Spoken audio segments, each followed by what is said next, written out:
Table 12.8, male reproductive organs and structures. We first have a testes, just this oval part right here. And surrounding testes, the skin that essentially is the sac that holds the testes in is called the scrotum. Now, on this testes, we have this guy right here called the epididymis. And if you notice, the epididymis is going to gather down to this little corner here and turn into what we call the ductus deferens. You may have heard it called the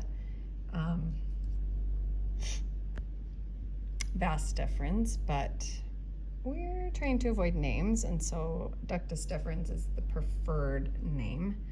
This guy's gonna go up, and I'm going to skip ahead a little bit. In 12.9, this seems appropriate to talk about now, that this is running with and part of what we would consider the spermatic cord.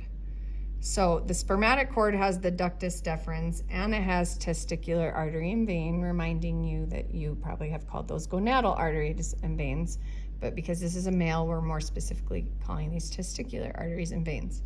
But as this comes up, we're going to first hit, this is our inguinal ligament. We have a ring right here, this external inguinal ring. And then as we go in, so here's our external inguinal ring, we go through a little bit of the inguinal ligament, and then as we turn in, this is the opening of our internal inguinal ring. So both testicular artery and vein and ductus deferens are coming inside that internal inguinal ring. So we are gonna go back to 12.8 and talk about the ductus deferens. Now, the only name we're really gonna learn here is, well, this is where this guy matches up eventually. Well, actually, let's just switch to this one because this shows us open.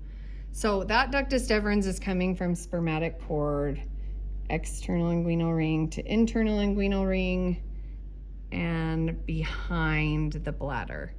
And this little bulgy area here is the ampulla of the ductus deferens. And then it's going to join in with this guy right here, which is the seminal vesicle. And that name probably sounds familiar. This is where semen is produced.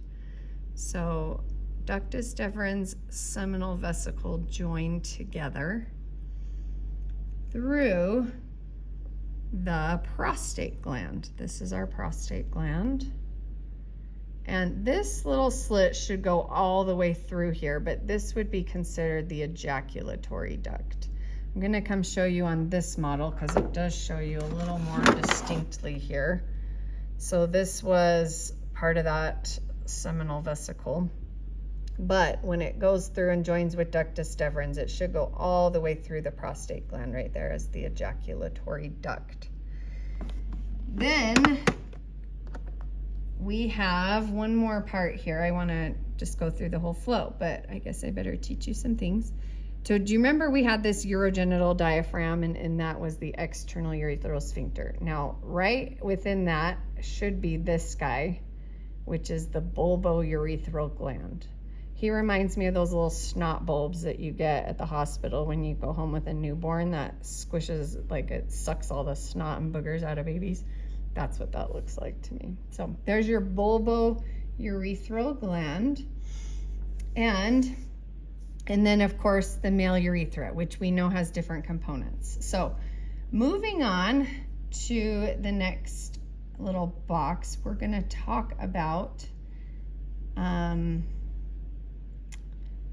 the penis a little bit. And this part doesn't even really go into details of all the urethra. So let's just remind you one more time. This portion is prostatic urethra, membranous urethra, and then spongy urethra to finish. Now, the penis, the body of the penis is the bulk of the penis. And in anatomical position, the male penis is erect, of which I have no idea why. But that is what it is. So the dorsal surface is going to be this top part. And on the dorsal surface, we have a dorsal vein, which is after an erection, what will push all the blood out of the penis here. And the ventral surface would be the underside.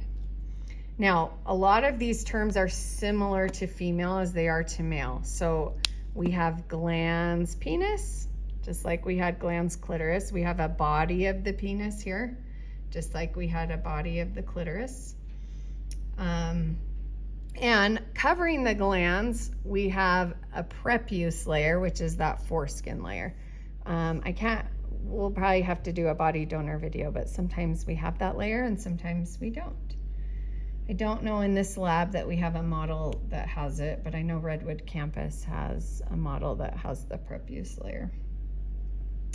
Now, erectile bodies of the penis are going to sound very similar to erectile bodies of the clitoris as well. So if you notice, when this is together, we have two chambers here of things called corpora cavernosa and one chamber of corpus spongiosum, which is where the spongy urethra goes through. So if I open this up, we'll look. So this one chamber, we're only going to see half of it here. The corpora spongiosum is where all that blue is, and spongy urethra running through there. This is the corpora cavernosa. This is one side, and this is the other side. So if you see, there's these little pockets here, but we have arteries that will pool blood in all these little pockets, causing erection. And then when that's over, the blood will go out through that dorsal vein on the top. Now, the crus of the penis, or crus of the corpora cavernosa, this one's a little tricky to find on a lot of these models. This model, we can kind of see, so this is a chamber, but it's covered with muscle here. The corpora cavernosa is hiding under that muscle and coming, do you see how it's anchoring into the body wall? Here's the bone right there. So I would say the crus would be this part right there. If I'm pinning anything on a model, it would be that part. That's just this guy, the very tip where he comes out and anchors into the body. He's just covered by a muscle here, but that's where I could pin that.